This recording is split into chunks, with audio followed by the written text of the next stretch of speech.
Welcome to another episode of Just Vibing. I'm here with Anish Shroff. He works at ESPN as well as the Carolina Panthers. He does play-by-play for the Panthers on radio. So definitely my highest profile guest so far on this series. Yeah, I mean, play-by-play has always kind of been something that I've personally had an interest in as a kid. And I've had some experience with. I was a member of WRCU, the Rutgers Sports Radio Station, and that kind of led me to some other opportunities where I currently write for On the Banks. I guess I found my sports passion and interest in writing. I guess I thought I was gonna potentially do play by play. I did a lot of sports talk shows, but I realized I was kind of a better writer. But sometimes life takes you in different directions than you anticipate. But yeah, I mean, I've kind of done a few different things. I'm still doing this podcast as well, so that's another part of it. But I mean, yeah, I mean, that's kind of my background.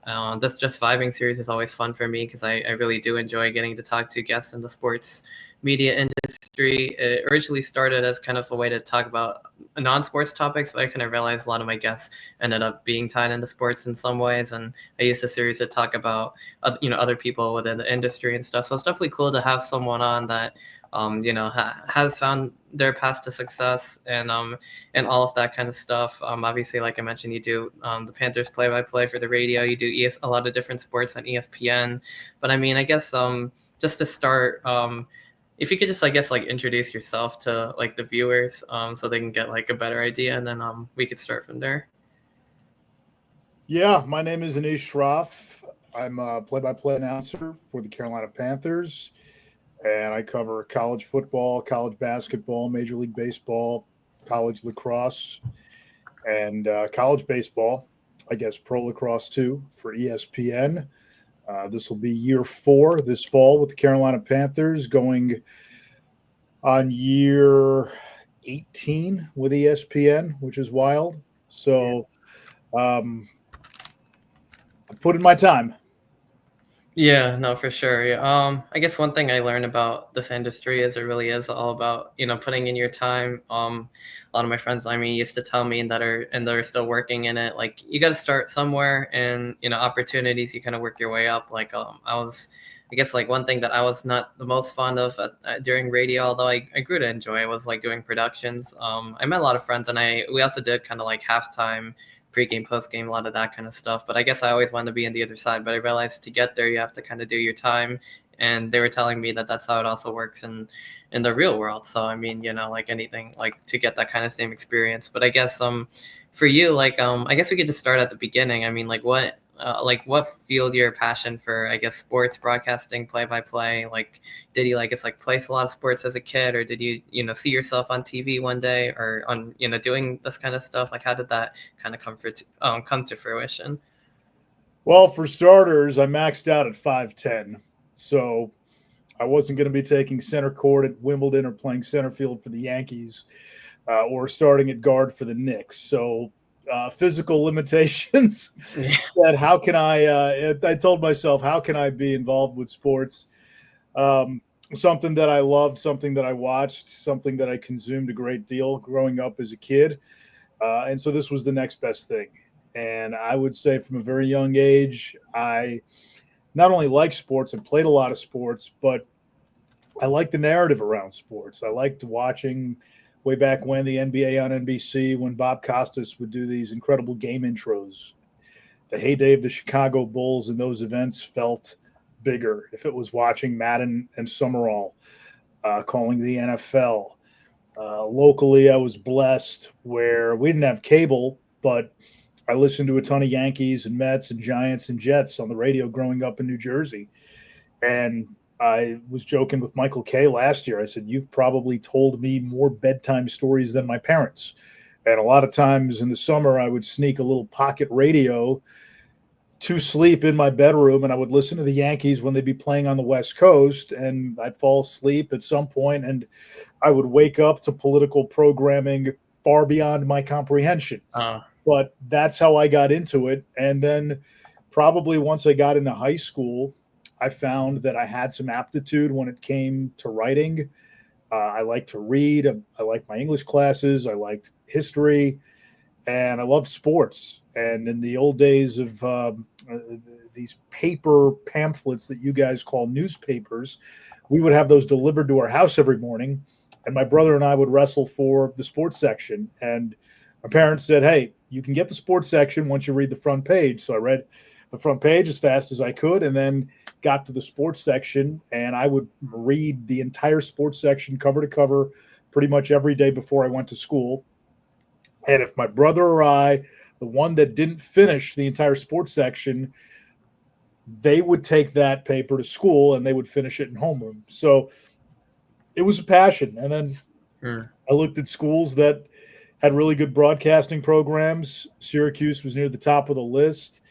I saw some of the luminaries who went there, guys that I looked up to, like Bob Costas and Len Berman, who used to do Channel 4 WNBC in New York for a long time, Ian Eagle, Marv Albert, and went to Syracuse, got involved in campus radio my freshman year. And I knew right away, once I started at WAER, this was it. And it sounds very adventurous now, but I really didn't have a plan B. I didn't have another major. I didn't have anything to fall back on. I was all in. This was going to be my profession and my career, and I was going to work my tail off to try to make something of it. Yeah, no, yeah, I totally feel that, because that's a lot of things. I mean, that's something a lot of us like struggle with. Like, I mean, a lot of my friends at the radio, or me, like a lot of, people, some people had a backup, some people went all in with journalism, but I mean, I guess everyone felt the pressure to, or not even, it's not really pressure, because people, we enjoy doing it, but it's like, to supplement it with extracurriculars. But I mean, yeah, I guess when you go all in, you definitely go all in. But I mean, I think, one of the things I learned is like experience, like, is definitely the best teacher, in addition to like, a journalism major. And like you mentioned, so many of the big sports broadcasters like went to that school, like, Bob Costas, Mike Tirico, Ian Eagle, who, as a Nets fan, like, I'm very like fond of him. His son too, Eagle also went there now, Beth Moen. So many people went to that school, definitely well renowned at journalism. But I mean, I guess what could you like? What did you take away from like your classes at in Syracuse that prepared you in broadcast journalism, as well as your time at WAER, like calling games and doing whatever, all the things that you did there that took you to where you are in your career now? Well, I was blessed at the Newhouse School. We had great professors, and so many of them were professors of practice. So we got to mimic what we would do in the real world. And WAER, I still will put it up against any radio station run by students nationwide. The opportunity back then to call Syracuse football, men's basketball, and men's lacrosse home and away was an unbelievable opportunity. And we would go on the road calling games for teams. My junior year, Syracuse won the national championship as a senior. I'm the sports director. Syracuse gets to the Sweet 16. I get to call NCAA tournament games in Denver and Phoenix. It was wild being 21 years old. That fall, Syracuse plays at Miami, at Virginia Tech.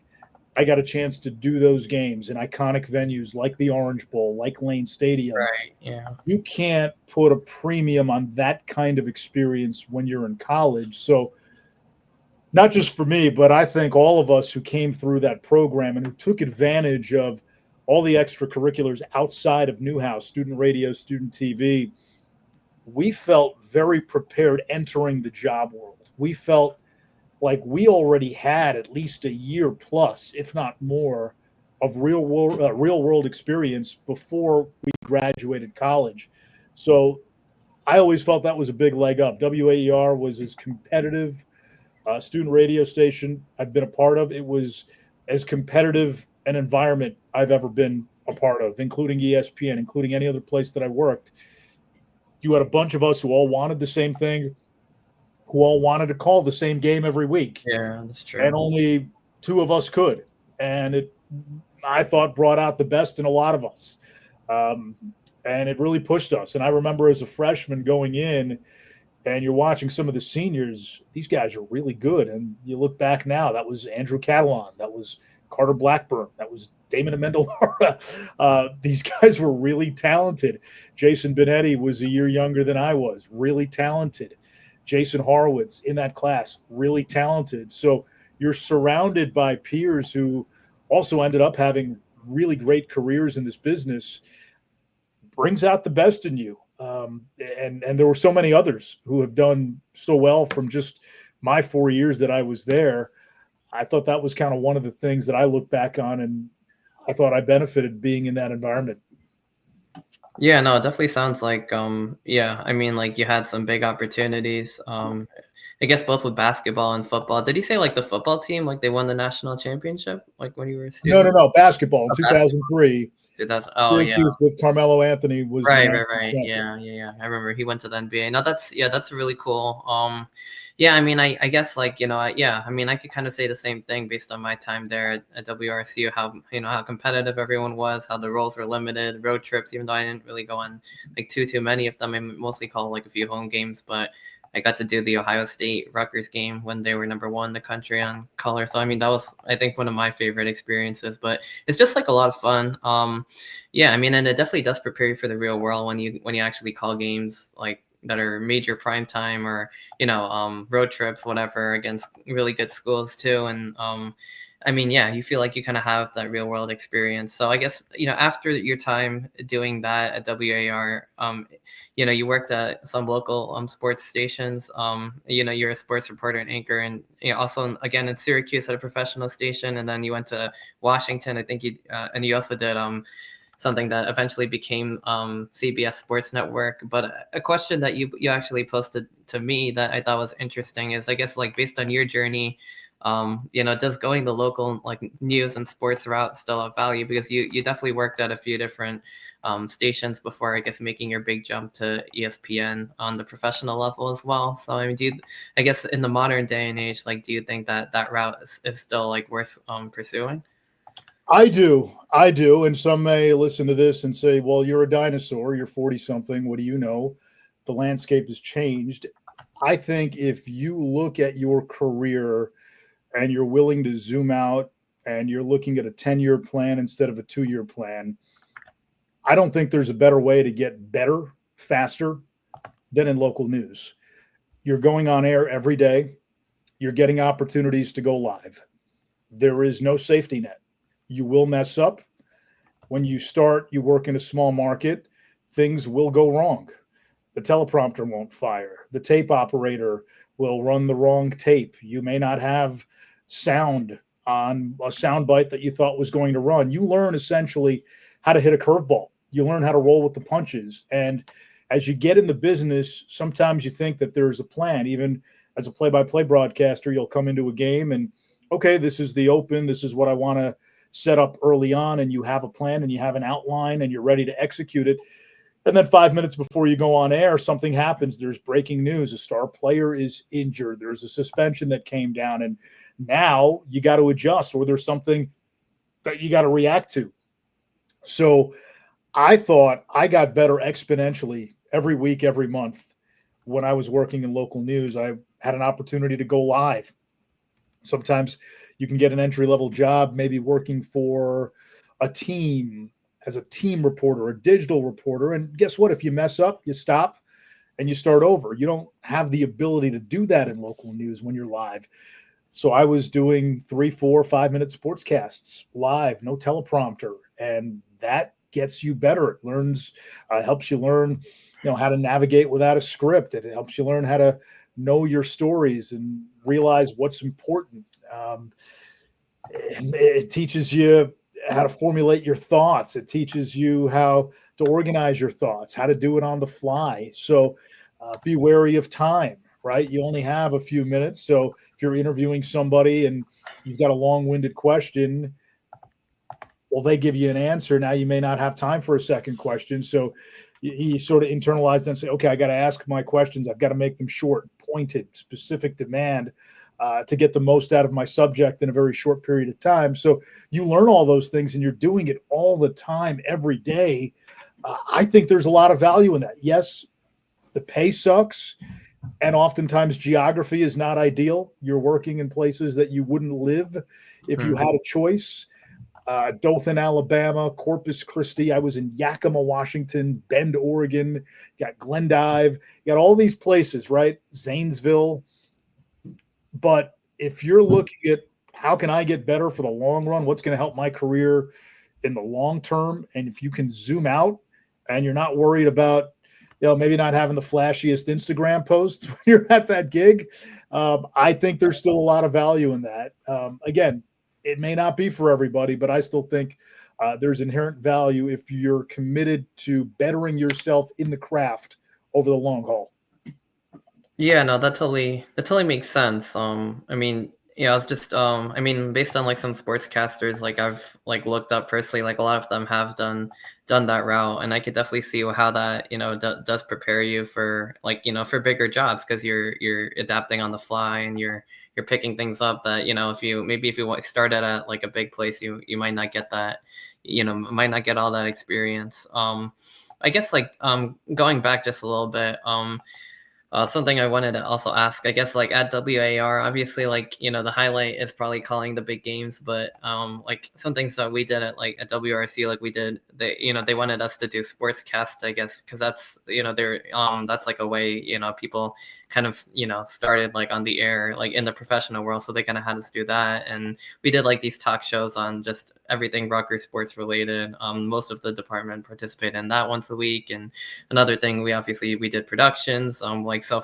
obviously, I mean, you know how it works. Like for every 2 people on the air, 3 people, I mean, there's a whole production team. But those for us, we also had us do the pregame, postgame, halftime. So it's kind of like you do that, you produce, hang out. It was a good way to make friends too, honestly. But I guess did you also were you also responsible for like a lot of those other responsibilities? And I guess if like what did you like take away from doing those other things that kind of helped you in your career today?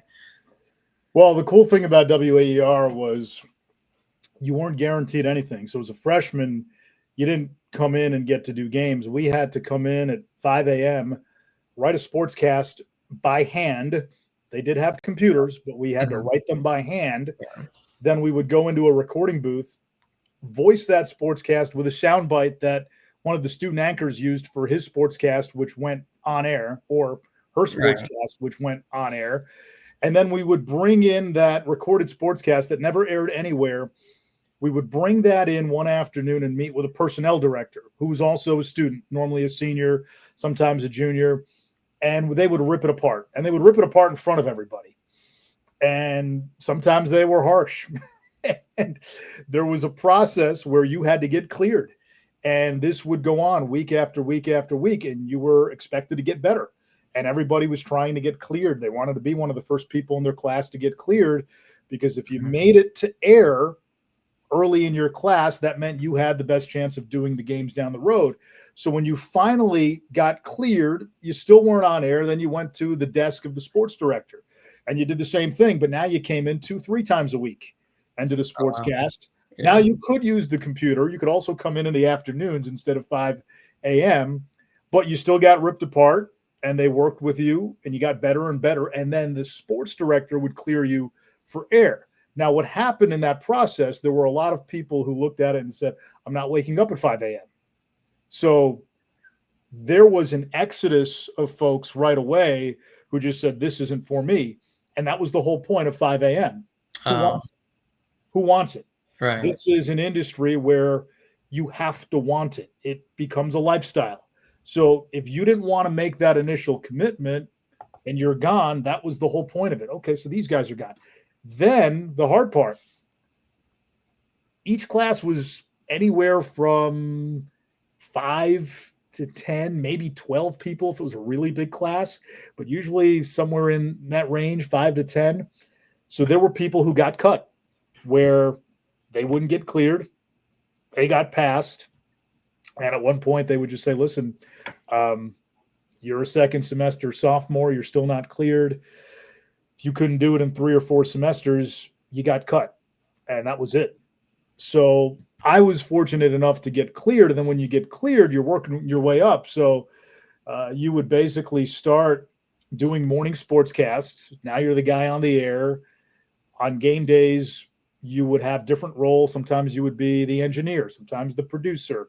Sometimes you worked what they called radio replay, where you would roll on the game and cut the highlights during the game, Yeah, I did a and lot of then that. you would feed Yeah. those parts to the host.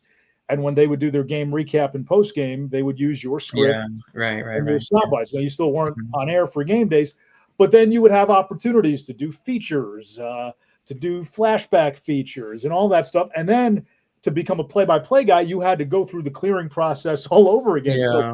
we Yeah, would go that out to high one. school Yeah. games and go make tapes and get critiqued and get ripped apart. And then Mhm. finally, hey, you're ready to do games. Here's an opportunity to do your first game.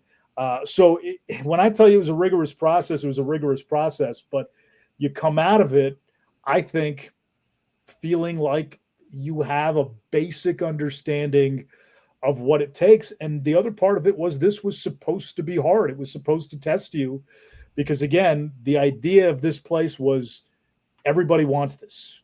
It's not supposed to be easy. How bad do you want it? Right. Yeah. I guess that answers my question. Yeah.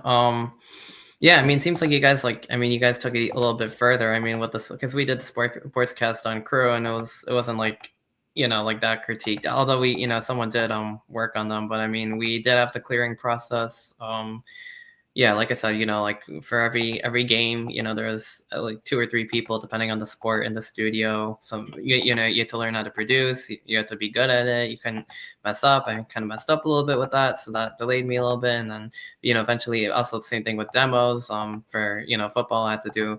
We got to use some off YouTube with like Rutgers playing in previous seasons. Had to get cleared off of that. Same thing for basketball, or go to like a women's game where there weren't as many people, record live, get a critique, get better at it, and eventually get cleared and start calling games. But I think like you said, it makes you better by the end of it, because once you do all of that, you're definitely more prepared. You're ready. You've seen like real game situations, and then you can kind of put all of that together. So even if you don't know even if you like don't exactly know all the teams or whatever, then by the time you go on the air, you know how to prepare for the game as well. You know how to do the boards, you know how to do all of that. So then you're able to kind of do the preparation on your own, and you're ready to go for the game. You have your own you have your own strategy and preparing and everything, and then you're pretty good to go by all of that. But I guess, yeah, I mean, that pretty much covers that part of it. So then I guess going into like your career at ESPN, I guess we could start with that one. I mean, obviously, I was reading about like the different things that you did. Like part of it was you're also like an anchor on Sports Center and College Football Live, and those two are obviously like big flagship shows. Like obviously, Sports Center goes on every day. College Football Live, like I'm a big college football fan. Like it's like the little studio show that they have like before and in between games and stuff. So, I mean, like I guess what was your experience like doing those types of shows? You're on ESPN, ESPNU, so you kind of did different shows around just college football and different sports in general. So I guess what was your experience doing those types of shows on the network? Well, that's how I got my start with ESPN. They hired me originally to be an anchor for ESPN News back in 2008 when ESPN News was around the clock. It was 24/7. And this was, again, pre Twitter, right before Twitter, pre social media explosion. Excuse me. People still got their highlights from ESPN and from SportsCenter and ESPN News. So I started as an anchor there.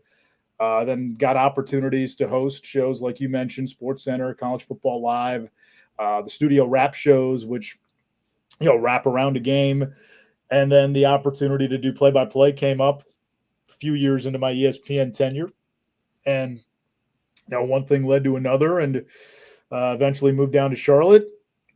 Had a hybrid role as a studio host and a play-by-play guy, and then eventually just went full-time play-by-play about 7-8 years ago. Yeah, that's certainly pretty cool. I mean, yeah, obviously, like watching ESPN, like Sports Center, those types of shows are really key. Like, I like NBA Live, NFL Live, or all the things they do with that. And then, I guess going into play-by-play full time. I mean, you obviously do college football, basketball, baseball, lacrosse. I was reading about some of the biggest games that you've done. Like you were on 2021, 22, the college football playoff megacast, and you're also on the Mayo Bowl in 2021, where I guess that one went viral for the Mayo bath and everything. So I mean, I guess what was your favorite? Like, what were those two experiences like? I guess in particular. Well, the megacast I've done a couple times. You're in Bristol. I wouldn't really call that memorable because you're not there. You're not at the game. Or you're just talking over it. I will say this past year for ESPN Radio, I did the Texas-Arizona State college football playoff game, the Peach Bowl in Atlanta, which was one of the most riveting football games of any really kind that I called. Cam Scattaboo put Arizona State on his shoulders, and the Sun Devils nearly upset a very talented Texas team that was littered with pros and first-round picks. So that was wild. The Mayo Bowl, I think, was fun. I think at the time we're in this age of we're coming out of COVID. Bowl games are all over the place. They're everywhere. We just wanted to lean into it and have fun. And there's so many bowl games. You have all these opt-outs, right? Just a way to dress it up. I think you treat it differently. I think you treat bowl games differently now than you used to. The star players no longer take part. So if there is a gimmick, and I don't like that word gimmick, but if there is something to hook the viewer, if there is some beacon of entertainment that's there and you can lean into it and you can have fun and tie it into the game and make it immersive and make it inclusive for the viewer, I think you got to lean into that. And so we did, and it turned into something that still exists and that the Mayo Bowl is run with in subsequent years. We did the first Pop-Tart Bowl as well, and our idea was the same going in. You have this live mascot who's about to be eaten. And so I remember the night before we're having dinner with all the Pop-Tarts bowl people and the bowl representatives, and I asked one of their bowl reps, I said, so how does this work?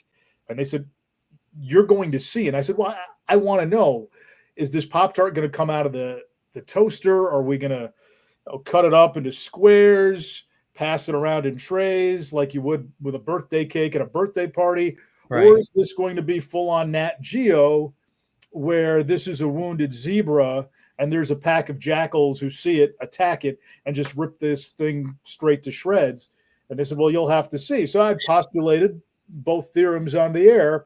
Right. And again, we had some fun with it. And what made it even funnier for our crew, I had never had a Pop-Tart prior to that bowl game.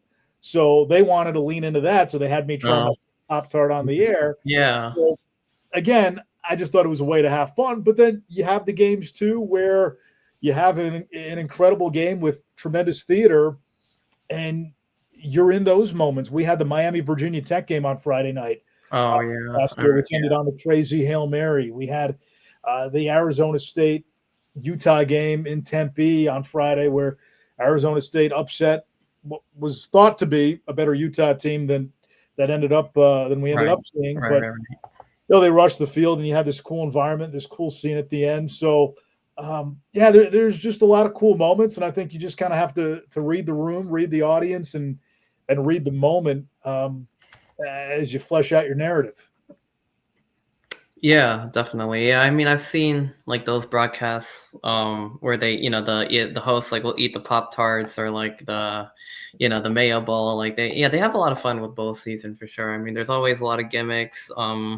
I mean, it depends because like you said, there's a lot of opt-outs. It's like you don't know what's going to happen in every single game. And it feels like all bowl season, you're kind of leading up to the playoffs. So everyone kind of has that in the back of their, fan-wise has kind of that in the back of their head too. Well, that's part of it, right? That's part of it. It is. There's a lot of hype, for the Mayo Bowl, for example, the talk of the first Mayo Bowl was the dump at the end.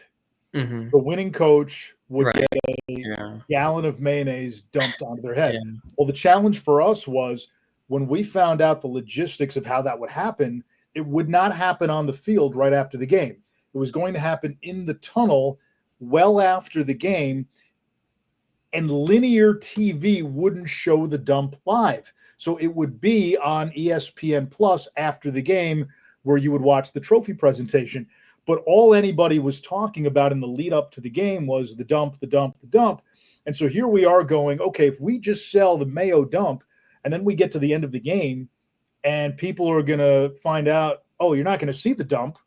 You're going to see it on the app, and you have to go to the app to find it. And maybe not everybody can, or you're going to have to watch the highlights later.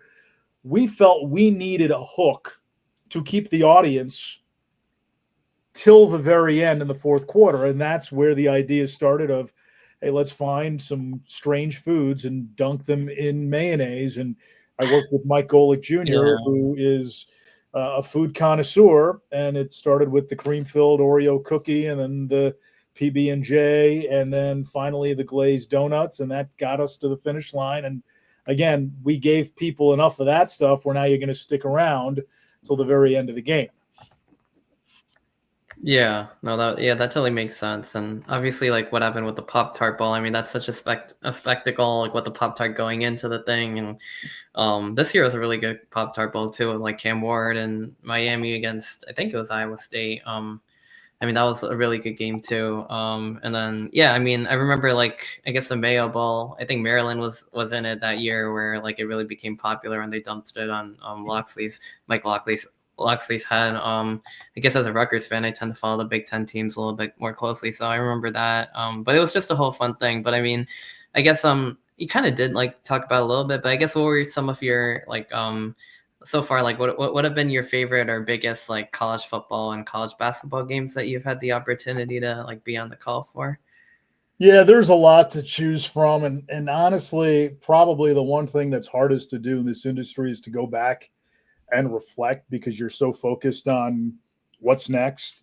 At some point, I'll go back and I'll look through, oh, I did this game and this was a fun game to call.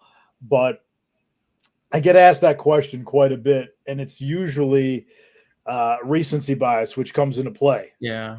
So I gave you the college football playoff game, Arizona State, Texas, because that was the last college football game that I did.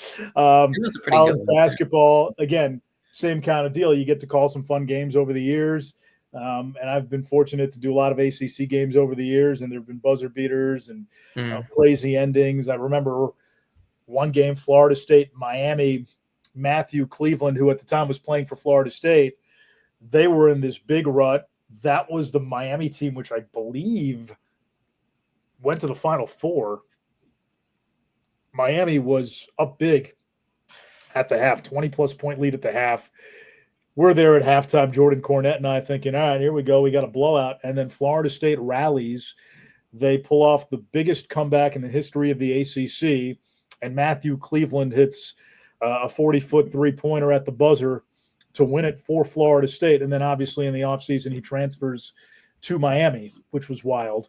But that game, again, just – talk about adjusting. You think it's going to be a blowout. On paper, it was going to be a blowout. The first half was a blowout, and then we ended up sitting courtside and witnessing the greatest comeback in the history of ACC basketball. Yeah, no, both of those sound pretty cool. Florida State, Miami, and then Texas, Arizona State. Yeah, I mean, I was a bit surprised because I mean, I'm really into like the college football playoff, like analyzing. I don't know. I mean, I like Rutgers. Like I guess before that, or like my second favorite, one of my favorite other like big time teams is Ohio State. So I think that I was getting ready like to watch the Rose Bowl against Oregon. And I was seeing Texas, Ohio State or Arizona State. I was like whoa. Like I mean, I think Texas had like a bit of a lead, and Arizona State almost came back and they tied the game. And Cam Scadaboo, who's now on the Giants, I mean, he had like a ridiculous game too. So I mean, Texas was very close to losing that game. There's like a controversial call in it that went for the Longhorns, and I guess Texas also didn't. Yeah. So I mean, there was just like a lot that happened in that, and I was a little surprised. I was like, Texas is kind of vulnerable. I mean, they're a little bit vulnerable against Clemson, and then Arizona State, and then by the time Ohio State, they played them well too, and then they ended up losing. But I mean, yeah, no, both of those sound cool. I mean, yeah, like you said, a lot of ACC. I guess ESPN's like mostly ACC, SEC. They have like a lot of those big time matchups. But another thing that I saw that you've I guess you really made a part of your career, like you call like a lot of the biggest like college lacrosse games like on ESPN. I think you've called like the last few like national championship games. I believe I've seen you like on on those in particular, like whenever I've like decided to watch like the late postseason men's lacrosse games. But I think I was reading an article where like I guess being part of like Syracuse and like WAER, like you grew a love for the sport of lacrosse. So I guess how did that like come about and lead to you like calling all these big lacrosse games? Because sometimes that sport tends to be like underappreciated or not really as big as college football or basketball. But I guess do you like treat that that sport like kind of the same, like it's it's like college basketball, football, or like what's kind of like the experience like being one of the lead like broadcasters for lacrosse in particular? It's fun. You get to do the big games. You get to call the championship weekend, Yeah. semifinals. It's fun. It's a thrill. You're at a football stadium. You've got big crowds. And anytime you get to call a championship game, doesn't really matter what the sport is, it's a thrill.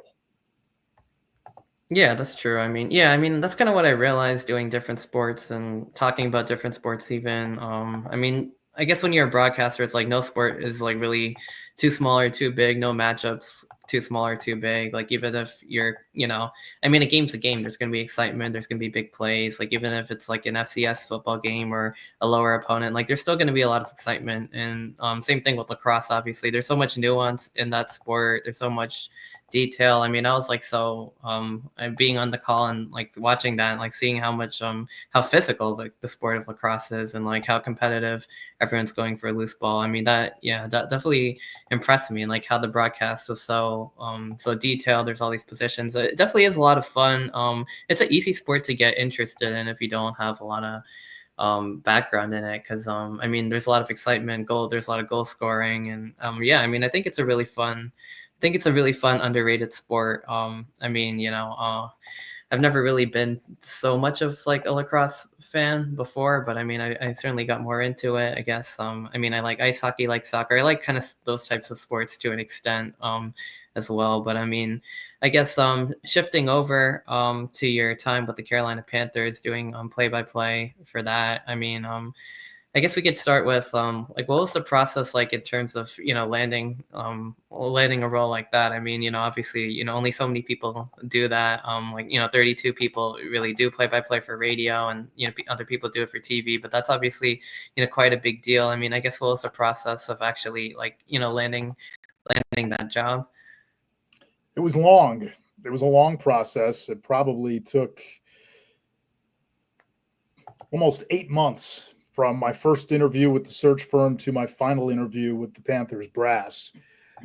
For me, the appeal of the gig was that the Panthers are in Charlotte, and I've made Charlotte home. This is where my family is now. This is where we've started a family. So I've lived in Charlotte since 2011. And when I found out that Mick Mixon, the longtime Panthers broadcaster, was retiring, I had a lot of interest in the job because it was in my backyard. And this may sound Pollyanna-ish, but the reality is you have a chance to really put down deep roots in your community. That mattered to me. It's an NFL team. Right. You've got the biggest platform in the Carolinas, and to be able to impact your community in a positive way with that platform, that meant a lot to me. That meant a lot to me, and it meant as much to me as the possibility of potentially doing a Super Bowl one day. And I hope to do at least one. I hope to do many Super Bowls with the Carolina Panthers. Right. So that's the one thing we always dream about in this business. What do you want to do? You want to call a Super Bowl.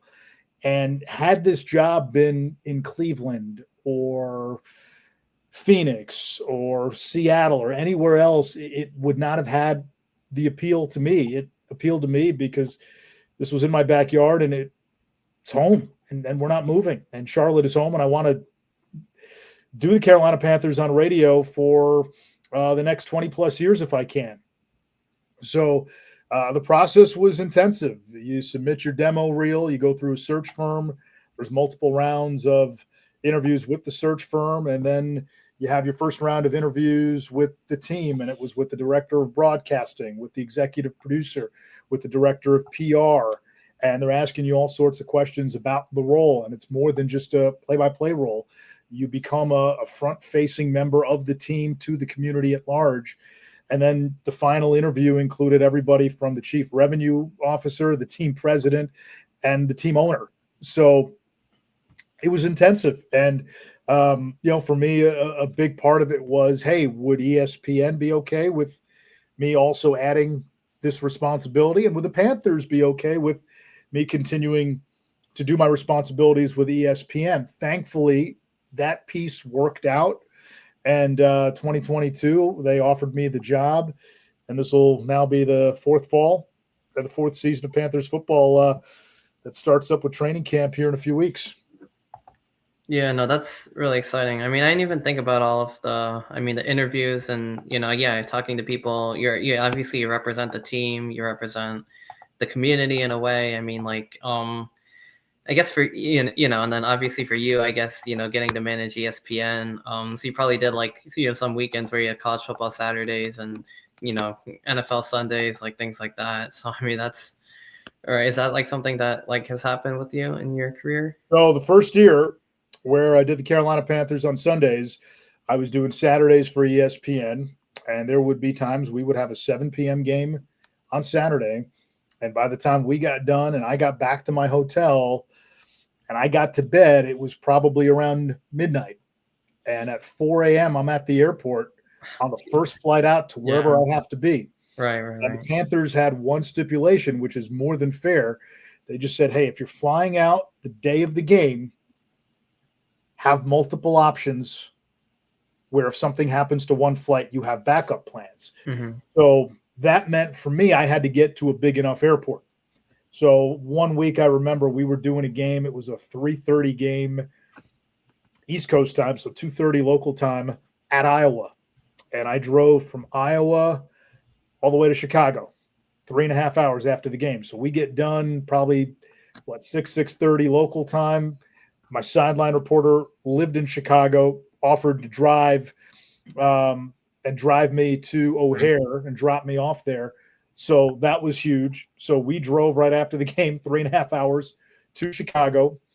I get to O'Hare, and then the next morning I'm on a flight going from, I think it was O'Hare to maybe Atlanta for a game against the Falcons, a 1:00 game. And so you're trying to figure out how to get your sleep, how to get your rest, right?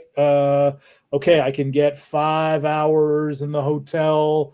I can get a couple on the plane. That's good. 7 hours, I'm ready for the game. Yeah. So that was stressful at times. And then the last 2 years, our crew has done the Friday game on ESPN. That has alleviated the travel stress of getting to Sunday. Friday, because now you have all day Saturday to travel. So we'll play late on Friday. And if we have a home game on Sunday, I'll take the first flight back on Saturday because I can now steal a full day with my family back in Charlotte. Right. If we're on the road, I don't have to take the 5 a.m. flight to where we're going. I can leave at 10 o'clock. I can leave at 11 o'clock and meet the team on the road. And then Sunday night, I'll fly back with the team. And then we do our coaches show every Monday. So it's intensive. There's no days off in the fall. Once the overlap begins with college football and the NFL, it is a 7-day work week. And like we were talking about at the beginning, that's why you got to want it and you got to love it. Yeah, I mean, especially when you're traveling around like that. But I mean, I guess it, I'm sure it's worth it though, because you're doing a job that I guess a lot of people dream of, a lot of people want to do, and I mean, especially in that level when you're doing it for the Panthers and NFL team that you're fond of. I mean, I guess what's it like doing your doing the Panthers on Sundays, I guess walking into that stadium and just you're gonna do the call for a professional team. I mean, I guess does that feeling does it ever kind of do you get used to it? Is it still a special kind of feeling that you have when you realize what you're exactly doing? I take it one step further. Every time I pull into the stadium and I drive and park and I walk in, there are moments where I'm going, how cool is this? How cool is this? I'm getting to go to work at an NFL stadium.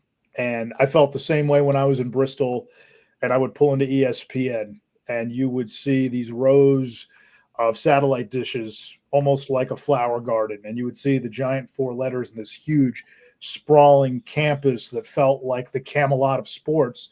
And you would walk in and you'd have to pinch yourself at times. And it would happen, obviously, the first few months, but it would happen after a year, after 2 years, even now when I go back, which isn't that often, but when I go back up to Bristol for a meeting or a seminar or a convention and we're at ESPN, it is a pinch yourself moment. I think that happens because you still have to find gratitude and appreciation for the opportunities that you have. Right. And I try not to take those for granted.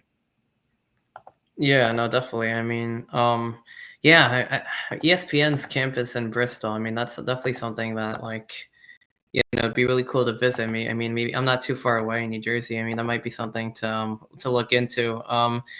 So, I mean, I guess, like, considering that you do like TV and radio, I guess, obviously, I guess when I was going through the process of getting cleared for, I guess, football and basketball and some of the other sports, like, I mean, I kind of realized how different it was, because I think growing up, I'm watching and listening to TV broadcasts of football, or, I was like, I mean, that's kind of what I want to do. And then I hear, like, what they expect for radio, and it's like, you have to have, I mean, like, you obviously know, but you have to know, like, you have to say how many receivers are on each side. You have to have all the pre-snap motions. It's so much more detailed, to the point where it's like, you're almost like, you know what I mean? Because the viewers don't see it. So I guess what's like the biggest difference between calling a game for like TV and calling it for radio? Because I mean, I realized how different it was, like trying to do radio, I guess, growing up and listening to like mostly TV broadcasts and not so much radio.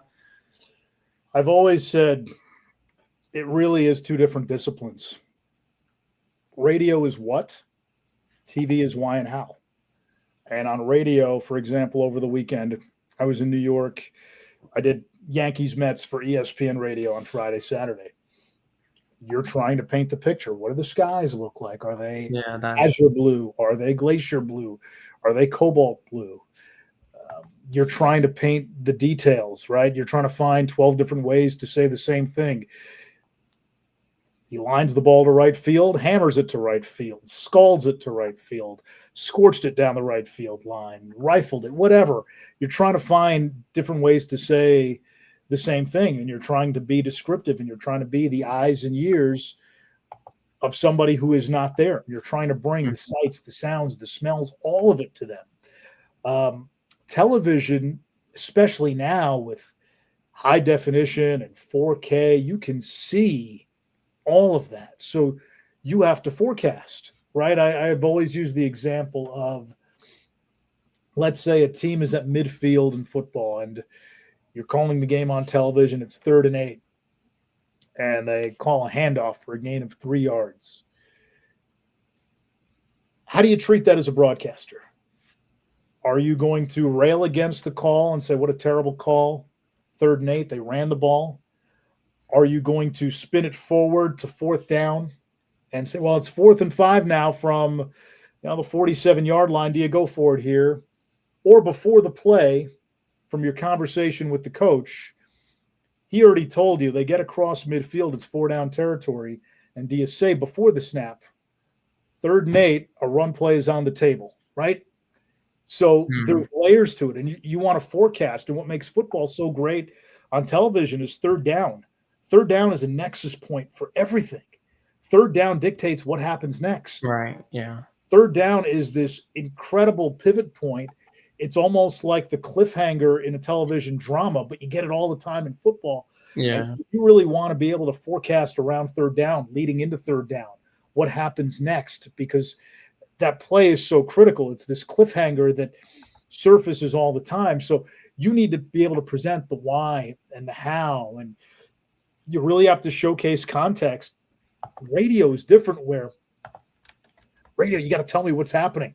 Yeah. First thing you want to know when you tune in, what's the score and where are we in the game? Yeah, score and time is something that I've always like learned. You have to say it as often because they don't know. And you have to say it too much. You can never say it too much. And then you're adding the fine brushstrokes, right? If it's a handoff to Chuba Hubbard and he twists across midfield, or serpents around the right side, or snakes over the right tackle, or pretzels between two defenders or runs through a warren of defenders, right? It's just a different way of saying the same thing, but you're painting the image and you're bringing the picture to life for your listener. So I've always equated it as two different disciples. Television, less is more, but what you say is so important and how you say it. You don't want to say the obvious over and over again. And on radio, it's that balance of painting with the broad and the fine brushstroke and knowing when to use which one. Television also is really the analyst's vehicle to shine, because they're going to do a lot of the forecasting. Your job is to be the traffic cop and put your analyst in a position where you're giving him strong tee-ups so he can cut through. Radio is the play-by-play guy's domain. Yeah. Radio, the play-by-play guy rules. So that's kind of the two sides of the coin, but it's two different disciplines. It is two different disciplines. Yeah, it definitely does feel pretty different. I guess if you wouldn't mind, like, could you do like a sample call, like using the same play, like one for radio and one for television, just to like get the picture of it? I mean, like I've kind of like gone through that like myself, but I think you can find that online if you need. Okay. Yeah.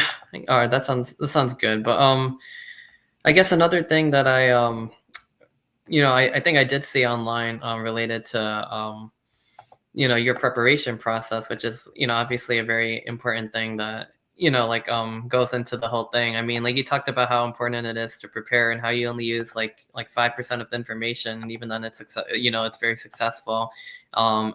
I mean, like, how much really does go into preparing those boards? Because I mean, everything's on it. You're probably familiar with like the Panthers at this, like, not probably, like every player, but I mean, with the other team, you need to be able to pull out, you need to be able to know everyone's number. You need to be able to see a play as it's happening, even if it's on the defense, you need to be able to like pull all of that out right away. And then you said something about memorizing versus like internalizing. Like you said, you prefer, I think, to like internalize it, or you not memorize it. Like, I guess memorizing would be like, the way I understand is like, if you like see like number 9 and you're like, that's Bryce Young, it's like memorized. But internalizing, like, it's like when you see it enough times that it kind of just registers in your head, so you don't have to like, I guess, be super like enter your boards, but you kind of just make that connection like instantly, where you're not like trying to rack your brain. Is that kind of like what you meant by that, like, I guess, in a way? I think it's more so this: if I see 17 catch the ball, I need to know that's Xavier Leggett. I can't be looking down 17 Leggett, or even it's caught, who's 17, Xavier Leggett. It's caught by Xavier Leggett, first round pick out of South Carolina a year ago. You see number 9, it has to register immediately. Yeah. I want to take the thinking out of it. So when I show up and I just see him, I know I'm not racking my brain. Essentially, if you think of it this way, you load Netflix on your television or your computer or your iPad, and the spin wheel when it's loading? Right. Yeah. You want to eliminate that. You want it to just be, boom, this is it. This is it. So that way on radio, you can just call the play. Young 3-step drop, quick throw over the middle, dig route, Adam Thielen makes the catch at the 35, cuts it up. I don't want to be thinking. If I pause to think, now I'm using brain power that I can use to be in the moment, to forecast, to do all the things that we talked about earlier. Listen to my analyst as well, play off of my analyst, so it's not verbal tennis where they speak and then I speak and we're on two parallel tracks. That's a big part of it, working with the person that you have, but it also puts you in the game. It gives you a sense of being present. If you're in your boards, you're not in the game. And I've always felt, how can I get to a point on game day where I see it and I know it? And so I watch a lot of tape during the week. I watch a lot of tape to the point where when I'm on the field before the game, I don't take my board down, because I want to be able to just see the guy. Yep, that's this guy. That's this guy. That's this guy. That's Bijan Robinson. That's Kyle Pitts. That's Drake London, right? That's Paulson Adebo. You just want to know, right? That's DeMario Davis. Right. Doesn't matter who they're playing. Mike Evans, Jalen McMillan, whatever. Yeah. So for me, what I have on my board, I read it over, and then I want to just get to a point where I just know it, where something happens and a player catches the ball. If it's a star player, I've got 2-3 nuggets on instant recall, just because I read my board, and I'm not trying to read it to memorize it. I'm just reading it like I would where I read a book. And for me, that works. And I'll read it 3 times for football. Usually if I read my board 3 times, I've got most of it. And I want to get to the game. I don't like to be stressed on game days. To me, that's the easiest day of the week for me because I get there, I'm relaxed. I'm not trying to slam and cram last minute in my boards. By then, if it's not in the bag, it's not in the bag. So when I say don't memorize may work for you. And you can maybe memorize and you don't have the spin wheel. For me, when I try to memorize, I'm trying to jog my brain in the moment. That, to me, takes away from what I do best. So I like to just know. So visually, I watch a ton of tape. And so if it's a lacrosse game, I know 15 is CJ Kirst and 22 is Willem Firth, and 27 is Hugh Kelleher. And you just kind of know the names. And so when I see them, okay, now I see them. And then on radio, what I do during training camp is I go around, I got my notepad, and I'm writing down descriptors of the players. So I have another way of identifying them, whether it's the bowling ball shouldered Chuba Hubbard, right? Or you look at Tershawn Wharton, who's got quads that look like sequoias, right? So I'm just making notes on these guys, descriptors that I have that I can use during the broadcast, but also it allows me to easily identify them if I don't have their name and number, or if I can't see their number readily.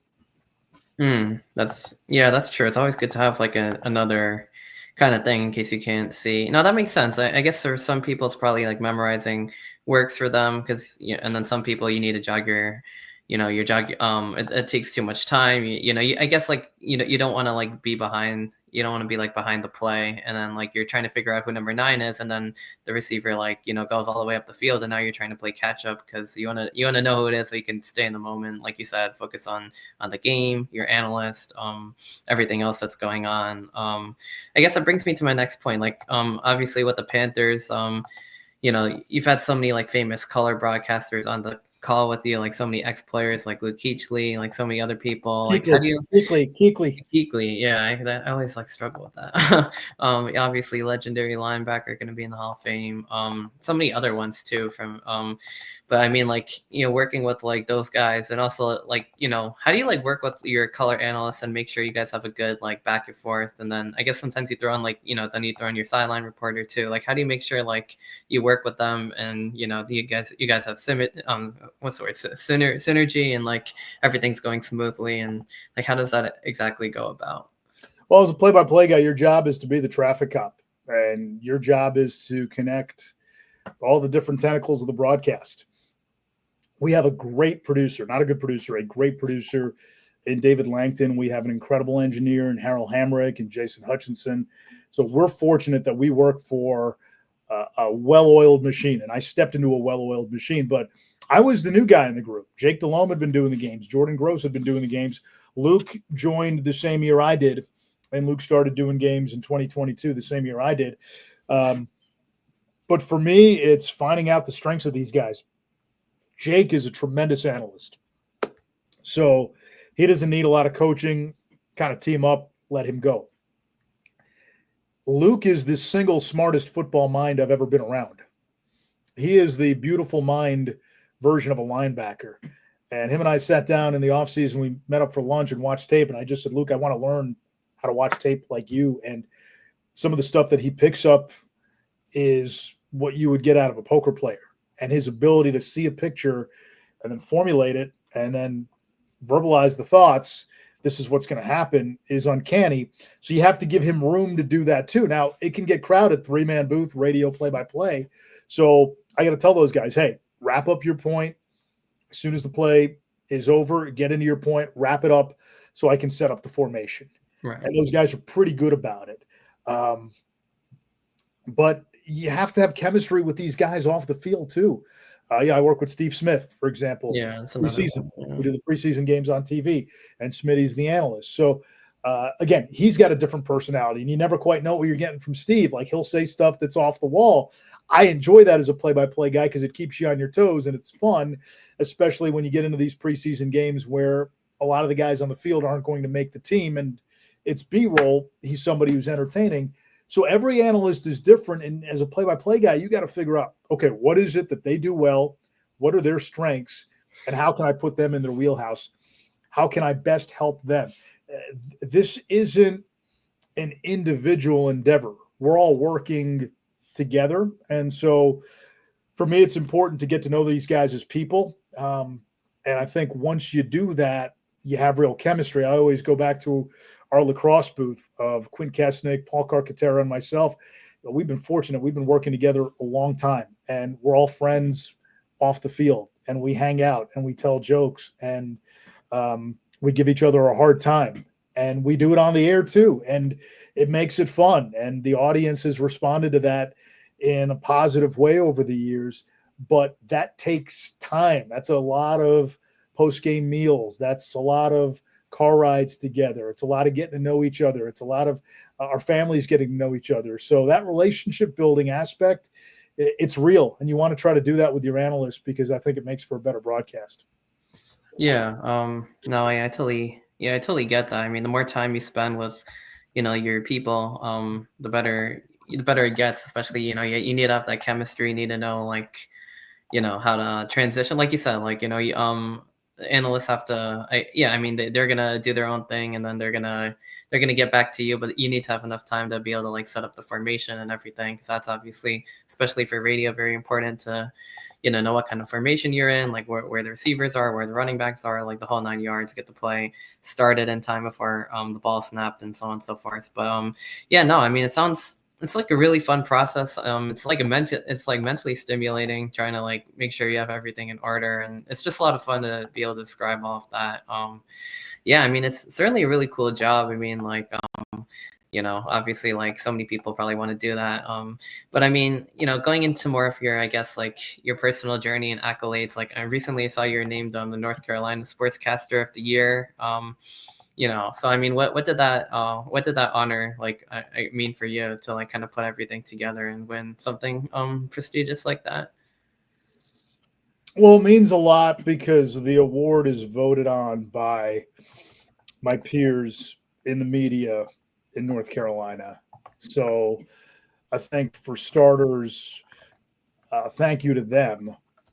I think in this industry, probably the greatest honor is when you get that recognition from your peers, and you get something from somebody who knows what it takes and what it is that you're trying to do. So the fact that this was voted on by my peers in the media in the state, that means an awful lot. And then, like we were just talking about, we're all working together with a team. I'm fortunate with the Carolina Panthers. I've got a great producer in David Langton. I've got great engineers. I've got a great team of analysts, from Jake Delhomme to Luke Kuechly to Jordan Gross and Jonathan Stewart and Jim Zoki and everybody else that I work with there. We have some really incredible people. And I was telling our producer this. I said, those awards happen when you're part of a really strong team. And I was fortunate to walk into a situation where a lot of the names that I mentioned were already there, and I was the new guy. So I feel grateful and lucky that I get to be a part of that team and that group. And I kind of feel this honor is a reflection of what we do collectively. But yeah, it's special. It's special. I think when you get appreciated, get recognized for something that you put your heart into and that you care about, doesn't matter what the profession is, I think it means something to you. And so it certainly does mean a whole lot to me. Yeah, certainly. I mean, definitely must be. I guess obviously you talked about, being Charlotte being, like, your home and where you settle and everything, but you grew up in New Jersey, and I guess, just out of curiosity, like, were you, like, a Giants fan, a Jets fan? Like, what kind of teams, like, did you root for, like, growing up? And I guess, when did you make the switch to, like, Carolina's teams? Is, like, when you moved there, before that, like, kind of what was your process like going with all of that? I'm not sure I follow the last part. Oh, I mean, no, I mean, like, I guess, like, growing up, you were, like, a New York sports fan, I would assume, and then, like, did you become, like, a Carolina sports fan, I guess, when you moved to, like, Carolina, or is it, like, before that? Well, you got to remember, right? the city of Charlotte is a city made up of a lot of transplants. Nobody's grandfather is a Panthers fan. They haven't been around Oh, that that's long. true. Yeah. The franchise started in 1995. So I followed the team like I followed the NFL growing up as a kid. I did root for the Jets. But when I moved to Charlotte in 2011, it was right after Cam Newton was drafted. So we all have the team that we grew up rooting for, but the longer a place becomes home, you do take pride and you do take joy in the success of your local team. So when the Panthers were winning with Cam, especially in 2015, I remember how this city erupted and winning the NFC Championship and going 15-1 and going to the Super Bowl. Yeah, as a resident of the city, you take a lot of pride in it. And now you're working for the team and you're on the inside. It becomes different because I tell people all the time, Peter Gammon's great baseball writer told me this a long time ago. He said, the deeper you get into this business, you kind of stop rooting for teams, you root for people. And part of this industry is that it's a human endeavor, and it's about human connections and human relationships. And it's a story of human success and human failure. And you're allowed to be human. And as a human, you're allowed to root for people. And so when you're on the inside of it and you're at practices and you're seeing what these guys go through and how they work through rehab and how they make the most of their opportunity. And look at a guy like Bryce Young, who has had an incredible journey in 2 years, just in terms of a narrative arc, almost like a Marvel superhero first act. And you watched how hard he worked behind the scenes when he was benched. And then the player you saw at the tail end, as a human being, you're rooting for that. So it's not so much, oh, hey, you're not rooting for the teams that you used to root for or any of that. I mean, we all got into this because we were all fans of somebody at some point. But when you do this for a living, I go into a game that I'm calling for ESPN. I don't really care who wins, even if it's a team I grew up rooting for. I grew up a diehard Yankee fan. And, I still like the Yankees. It's my favorite team, right, in baseball. So I'm calling Yankees, Mets. The 2 games that I did, the Yankees lost. But, most of them were competitive games. And, one of them was a close game. I got a close game out of it. That's all I can ask for. Yeah, that's true. With the Panthers, I do think it is a little different because you're so invested and you are embedded to a certain degree with that team. I feel it. I feel the wins and losses. It's hard not to because you're around these guys a lot. And you take pride in their successes and you feel for them when things aren't going well. So I remember going into my first game, my first year, said, hey, wins, losses, I don't want it to affect me. And they lost their first game on a 57-yard field goal at the buzzer, at the horn, to Cleveland. And I remember coming home and I opened the door and I felt like I lost. And so when you're the voice of that one singular team that you cover every week, I've realized very quickly you can't divorce the emotion from it. And, your fans who are listening are mostly Panther fans. And I think they want to feel some of that too, right? They want to feel the hope and hopefully not too much deflation either. But you're taking them through the full gamut of human emotion with your voice. And there's responsibility in that. So I do take that somewhat seriously. But yeah, I would say on a Panther side, because I'm there and I see those people and you get to know them as human beings, you want them to do well. And also it makes my job more fun when the team does well. Yeah, no, definitely. Yeah, especially if you're I guess it's different if you're a neutral, if you're working for ESPN and versus if you're covering and you're doing play-by-play for a particular team, obviously you're going to see it through their eyes and you're going to feel the ups and downs, you're part of that whole thing. I guess with that in mind, obviously Carolina going to the Super Bowl 15-1, that was a special year. I mean, obviously I'm not really a Panthers fan, but I remember seeing that, and Cam Newton's such a fun player. That defense was good. I mean, they ran into Denver, who had a really elite defense, and Peyton Manning, everyone, they won their second Super Bowl. They ran into Von Miller. That's what happened. Yeah, and then Von Miller basically took the ball away. But I mean, what was that whole lead up to that? Going through the winning in the playoffs, going to the Super Bowl, the regular season. What was that experience like? As a Panthers fan, because I mean, that was a fun time. That was a fun team to, even for the casual fan, to root for, I would say. Like, I think I was They were the best. Listen, they were the best team in the NFL that year. They were Cam really was the good. MVP. If you look at some of the scores they put up, they were dominating teams. They won the NFC Championship in a laugher. That was Peyton Manning at the very end of his career. Didn't have a whole lot left. Peyton Manning did not win that Super Bowl for the Broncos. Von Miller did. Yeah, that's true. Jericho Cotchery caught the ball, right? That was a controversial play early in that game. Officials didn't see it that way. But I just remember the energy in the city. And I just remember that, it had been a while since the Panthers had a team this good. And frankly, that's the best team they've had in franchise history. And there really is not a close second. Cam was in his absolute prime. Thomas Davis and Luke Kuechly. I mean, Greg Olson, the great running game, Jordan, they had so much there on that team. And so many guys who were easy to root for. I just remember when you have a young franchise and you get a season like that, what it does, you are multiplying exponentially your diehards in your fan base. We're a transplant city, but when you have a team in a season like that, that's how you cultivate fans for life. And that 2015 team turned a lot of people in Charlotte into Panther fans for life. Yeah. Yeah, definitely. I mean, like I said, I remember seeing how special that team was, the offense was. I mean, obviously, like you said, they ran into Von Miller, but I mean, they were historically dominant in the regular season. I wanted to kind of end the episode with some football talk, but I guess before we get to that, I did want to ask. I was reading, some articles, I guess from previous interviews that you had. Obviously you're South Asian, Indian American. You take pride in your heritage, but you said that you had a lot of parental support in choosing broadcasting, sports broadcasting in particular. I mean, I've seen it firsthand. I know it firsthand.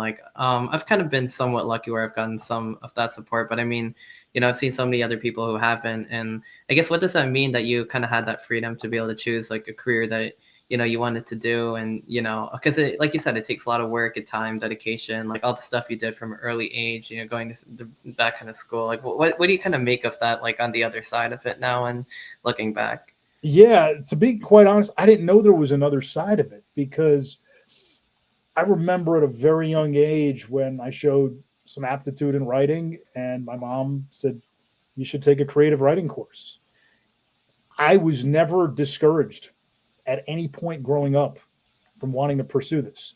In fact, my parents might have been the only Indian parents to say, you don't have to be a doctor if you don't want to. They basically said, if this is what you want to do, do it. Be great at it. Put yourself into it. My dad had a degree in accounting. He has not worked a day in his life as an accountant. His passion was to be a photographer. My dad, now retired, a professional photographer for his entire working career. So in my household, I had somebody who every day went to work and did what they love. And I saw that. My mom was very creative and encouraged me on all the creative things and encouraged me to read and fostered a love of reading. And she was really big on cultural literacy. And she realized and recognized, what the strong broadcasters brought to the table. So I remember even when I was growing up in grade school, middle school, she would call me, hey, it's 6:15. Len Berman's about to do sports on Channel 4. Come watch. So I didn't know until much later, when I would run into other perspectives and Indian Americans and South Asians who wanted to get into this field, and they would reach out and they would ask, well, what did you tell your parents? I'm like, I didn't have to tell them anything. They supported me 1,000%, encouraged me. They wanted me to do this, and I wanted to do it, and they were always in my corner. And that was how I found out, oh, I was the outlier. This apparently isn't normal. And I've had conversations with a lot of Indian parents, and I've told them, I said, it's not fair for you to tell your son or daughter to do for a living what you want them to do, because Think about what you did. You moved across the world, Sure. for an opportunity. You took a chance. You took a risk. You bet on yourself. Give them the same opportunity to bet on themselves. Let them chase their dream like you chased yours in coming here and seeking a better way of life and seeking the American dream. So I think sometimes there's a double standard in our community when it comes to that. I think we got to do a better job of supporting each other. I think that's something that we have to look ourselves in the mirror first.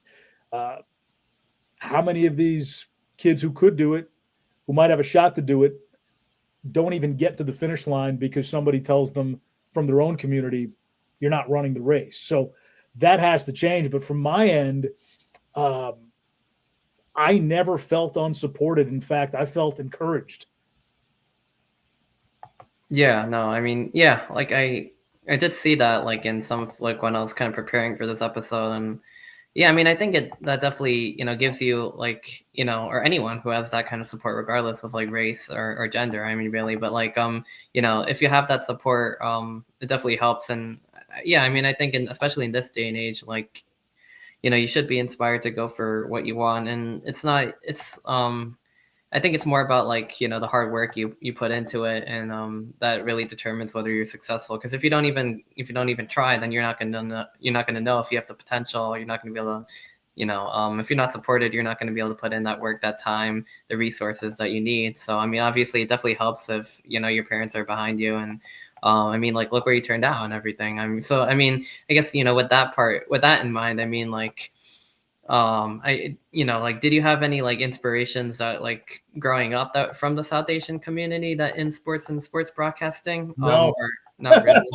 Yeah, there really weren't many out there. But what's funny is when you are supported and you are encouraged, there is a naivete, there is an innocence where you don't think about that. You just And think so I'm gonna I get it. never thought about the fact that, yeah, I want to do something where at the time there really isn't anybody out there who looks like me. The few that were out there, I remember Sweeney Murdy, who was the longtime Yankees beat reporter on WFAN. I was literally on a text thread with him and Kevin Nagandi before we jumped on. Sweeney, I didn't know Sweeney was Indian until like after college. Somebody said, Sweeney's Indian. I said, really? I didn't know that. And then I remember this was when I was in college. In the Bergen Record, there was a byline from Aditi Kinkambwala covering the Big East. And I remember seeing that this was the Big East reporter. Hey, cool. There's a couple of us. And then I had a cousin who studied journalism down at Florida. She's into news reporting, but it was somebody within my family who went that route and continues to pursue journalism and has worked for various news outlets, both nationally and in Florida. So there was never this stigma in my household, in my immediate family, that what you're doing is somehow less than the standard of this culture and of this community. It was always, hey, good for him. He's doing something different. And I've always felt encouraged, even to the point, I'll remember this, when I was going to Syracuse before my freshman year, I had family who was down in Baltimore, and they said, hey, we have a family friend of ours. His name is Sagar Meghani, who is a reporter for the AP, the Associated Press. So Sagar had graduated from Syracuse maybe 4 or 5 years before I got to school. You should reach out to him. So I did, and I talked to him, and Sagar said, hey, I was at WAER. That's the place you want to get involved in. And so, again, that's family supporting you and helping you. That meant a lot. So, yeah, it's kind of nice when you have it, but like, I didn't know anybody else who was really doing it when I wanted to, and I didn't think about it. And I think that probably helped me. Yeah, I probably did, because I guess if you do think about it, sometimes then you start to get like overwhelmed, like, oh, what if I can't do it? But if you think I'm just gonna do it regardless of that, like, and then it definitely helps. Yeah, I mean, you mentioned like Kevin Nagandi and Aditi Kinkambala, like nowadays, like, and then Zubin Mahenti is another one who does Sports Center like at night. I think he went to Rutgers too. But like now, I think that now there's a lot more diversity within sports media. There's a decent amount of South Asians in particular as well. I mean, I guess what does it mean now to kind of see more of like your own kind, our own kind, like in that field? Yeah, there's more. There's more. I wouldn't say there's a lot. I mean, yeah, I not would like say a ton, but yeah. I would say we're getting better. There's Adam Amin, there's Adnan Verk. Yeah. You mentioned Zubin, Nabil Kareem, Priya Desai. There's a few that are out there, and they're doing good work. And again, I just think from a community standpoint, we have to encourage our own. That's the area where I say, okay, there might be some external factors. Sure, I'm not disputing that. I'm not discounting that. But let's control our variables. Let's control what we can do as a community. To me, the number one thing is let's encourage our children to go confidently in the direction of their dreams.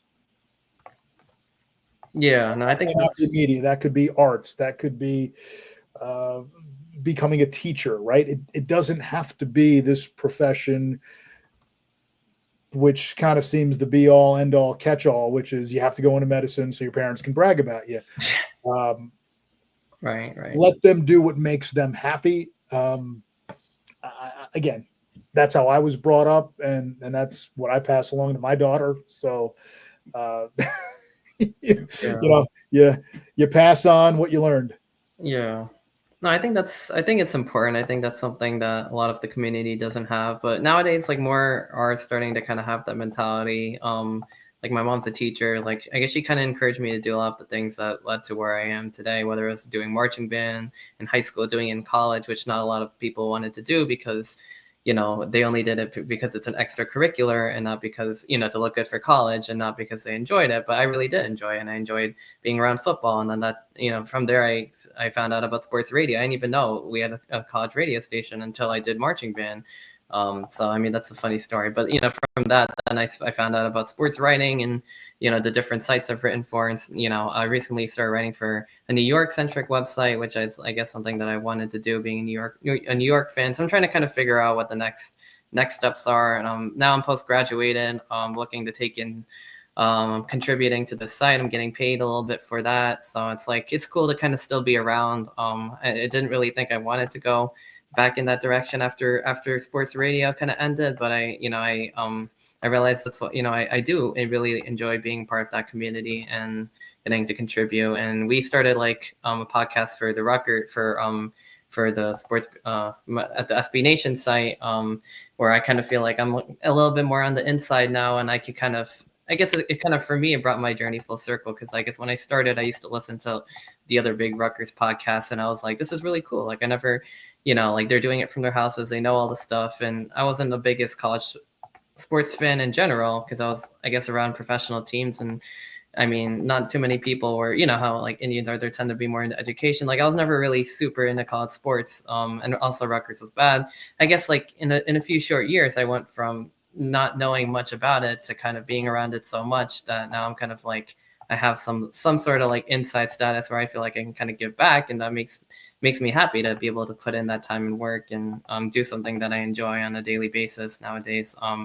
Whether it's writing, podcasting, talking sports, what have you. But no, I think it's so important to allow people to do what they want. Like you said, whether it's sports, music, any passion careers, and I mean, yeah, there's nothing wrong with if you want to be a doctor, engineer, that's fine. But if you don't, I don't think that should, necessarily be forced, just because, that's the cultural and societal standard that, the parents want to have. I mean, I get where it comes from, but I think, we should we should be in the mindset of allowing people to do what they want, because I believe if you put in the hard work and the time that you can be successful. I mean, you proved it yourself, even in an industry where there hasn't been so many examples. But I think it's more about how much work you put in and your dedication, your time, and yeah, I mean, so you kind of proved that with your career.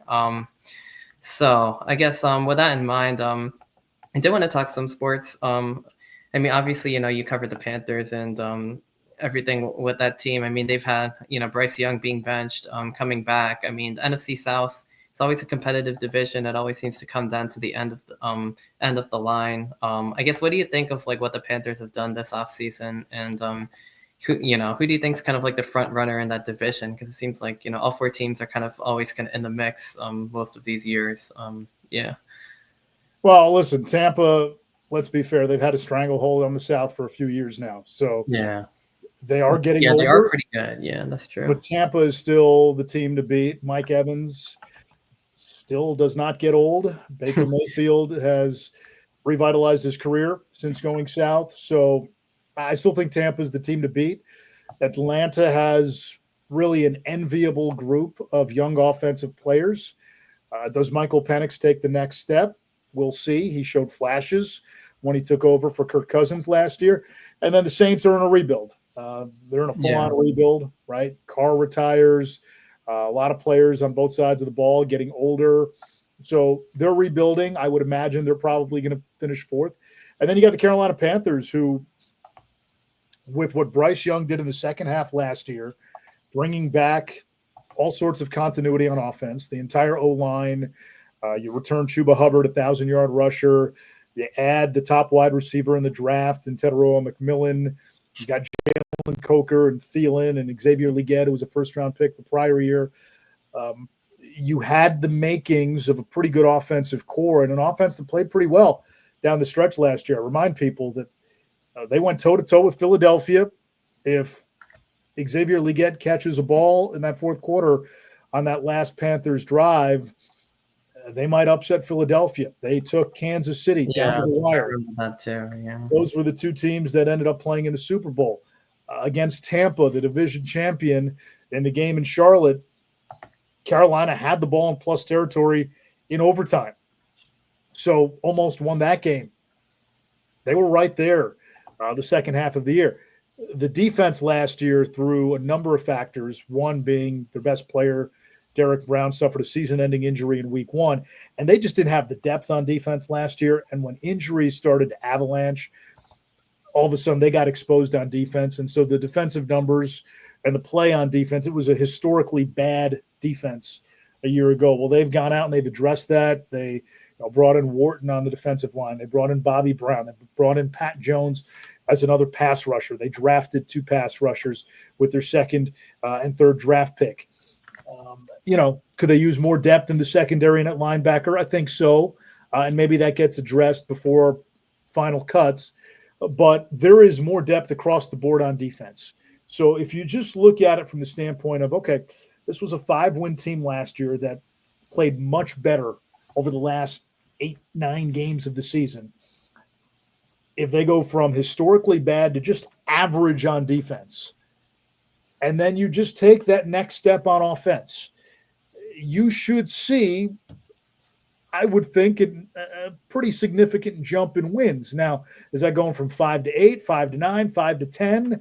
I think if you can get to a point where you got 6-7 games that come down to a play or two, and that's most teams in the NFL, and then you can figure out those games within the margins, then you have a chance. But do I think a division title is a realistic expectation? Yeah, I do.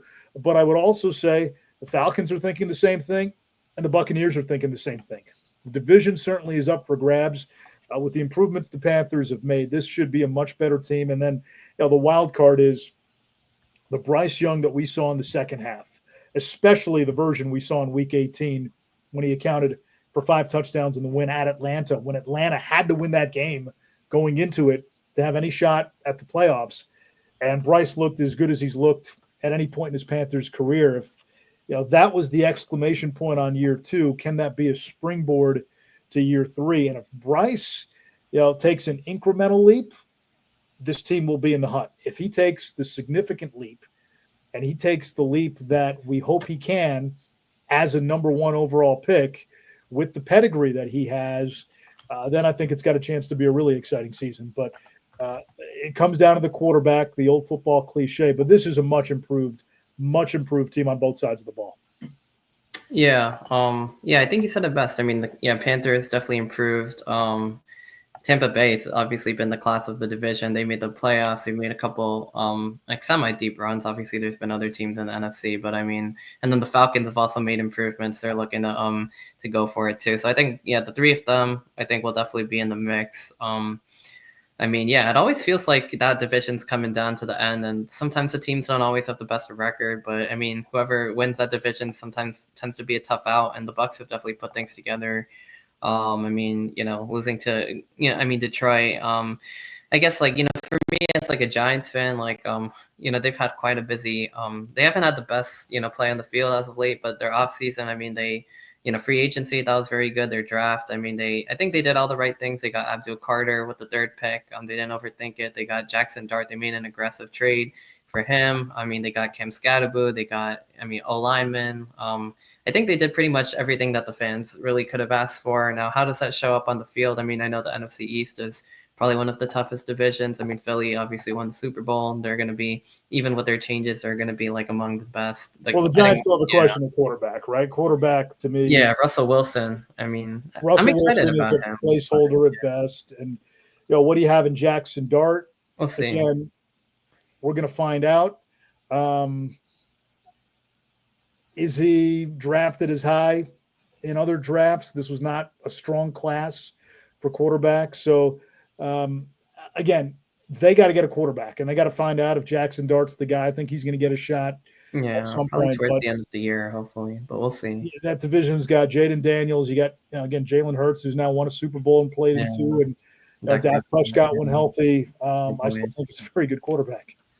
Yeah, I mean, I think they're still going to be looking up at obviously the Eagles. The Commanders had like a heck of a standout season last season, making it all the way to the NFC Championship game. I mean, Jane Daniels was terrific. And the Giants, they tend to also, even with the Cowboys not being as great last year, which they're typically at least a playoff team, I mean, they still haven't beaten them. So, I mean, it's going to be a tough start. I mean, playing Dallas, Washington on the road, Kansas City at home, LA, Philly twice, Denver. I mean, if they can get through that start, okay.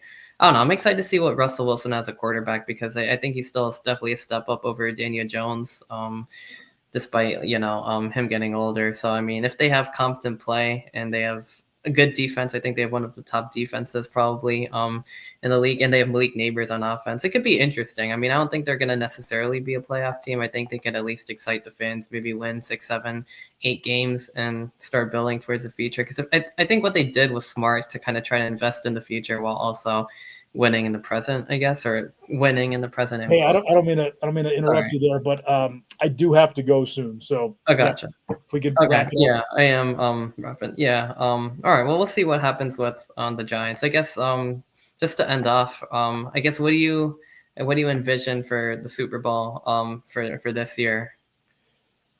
Oh man, it's hard to say.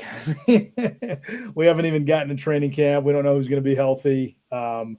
I generally try to stay away from the predictions and the prognostications, especially somebody who covers the sport. The way I do, I'm not one of the guys who operate on decibels and loud opinions. So,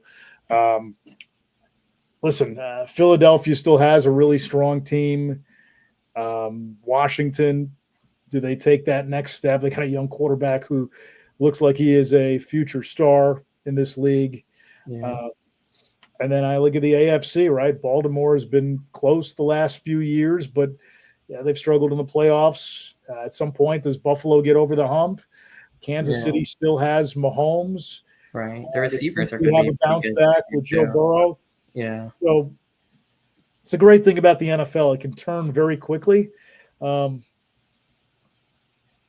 a team can surprise. Yeah.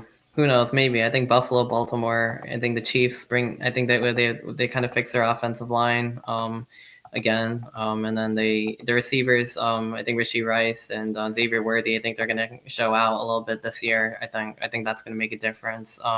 We'll see. I mean, I think that's like you said, that's the fun of it. You just don't really know. I mean, Detroit can make a move. Washington can make a move. Philadelphia. There's so many teams that are going to be in the mix, but those are probably going to be the top ones. And I guess just to end off, I mean, I know you like cover college football a lot. You do games. I'm a huge college football guy. Like, who do you think is going to be among the top teams in this year? I mean, obviously the expanded playoff. Like Ohio State's coming off championship. I mean, I think I'm thinking like Ohio State, Texas. Georgia and Penn State are probably people's top 4. But I mean, who do you think is going to really kind of stand out next year in this 12-team era? Oh, listen, a team that I'm looking forward to seeing is Penn State. Again, I always default to who's got the proven guy at quarterback, and with Drew Aller coming back, bringing a lot back. Yeah, got a chance, and even with losing Abdul Carter and losing the tight end, I think Penn State's got a chance to be really good. Arch Manning obviously has a lot of pub and a lot of hype. I'm excited to see him. I think Texas is going to be there. They're still loaded. Ohio State should still be a playoff team. Georgia is one of these programs now where, again, they just reload every year. So the neat thing about this expanded playoff is there's also going to be somebody in there like in Indiana, like in Arizona State, who you did not expect. People forget Arizona State was picked to finish last in the Big 12, but now that you have this expanded playoff, again, I think it opens it up, and I think it's going to be a fun season. But Penn State and Texas, along with Georgia, who I think will be really good, and I don't think Ohio State's going anywhere. Again, just one of those programs that reload. I kind of look at those 4, and I think those 4 will factor into the calculus at the end. Yeah, I think those are going to be the 4 big teams. I guess final thing, I mean, obviously you're a Syracuse alum, a Rutgers alum. Do you have any thoughts on both of those 2 teams are kind of on an upward trajectory in the ACC and the Big Ten? I mean, I guess what are your thoughts on those 2 entering what should be a pivotal big year where both could probably at least make a bowl game, maybe make some noise? Well, Syracuse, the challenge is the schedule. Fran Brown, I mean, the first season that he had, ranked team at the end of the season, 10 wins. Beat Miami in a game Miami had to have. Kyle McCord set the single-season school record for passing yards, and he just went out, Fran Brown did, and snagged a commitment from a 5-star wide receiver. Yeah, I saw that. Yeah. So Fran has energized that fan base. The challenge for Syracuse is they have one of the toughest schedules of any ACC team. They play Tennessee to begin the season. Yeah, that's going to be a fun opener along with Texas, Ohio State. Can't wait for opening weekend this season. But yeah. So can they navigate a schedule where you got Clemson on the road, you're at Notre Dame, you're at Miami, you got to play Carolina, you're at SMU. The schedule does Syracuse no favors. Yeah, I think you could say the same about Rutgers because they also, again, after having an easy year where they went 7-5, they end up with Ohio State, Penn State, Oregon. Iowa's going to be a big game. So even though the team brings in a lot of talent, they're probably the most talented since Shiano got back. Schedule is going to determine how far they end up making it. Hope is 7 to 8 wins in a good bowl game, but we'll see what happens. There's still a program on the rise. They're bringing in a lot of talent through the portal. Recruiting's going decently well. So, but yeah, I mean, I guess Rutgers kind of in the same boat. But I guess that's pretty much all I wanted to cover. I know you did say that you have to go soon, but did pretty much get through everything. Once again, thanks for coming on. I really appreciated having you getting to touch on what you do for a living, kind of what went into that, your whole process, and kind of the cool things that you get to do with radio and television play-by-play. And then it's always good to also have some sports talk and some talk about kind of being an inspiration and kind of how making it kind of as a South Asian, especially for me as a South Asian, definitely really cool to have that, an Indian American to have that experience. But like I said, thank you for coming on, and I guess for our next episode of Sports Vibe, planning to have one of my friends on for some of the soccer content going on, so we'll schedule that. But in the meantime, this has been another episode of Just Vibing. The vibes are always high in Sports Vibe, and we will see you next time.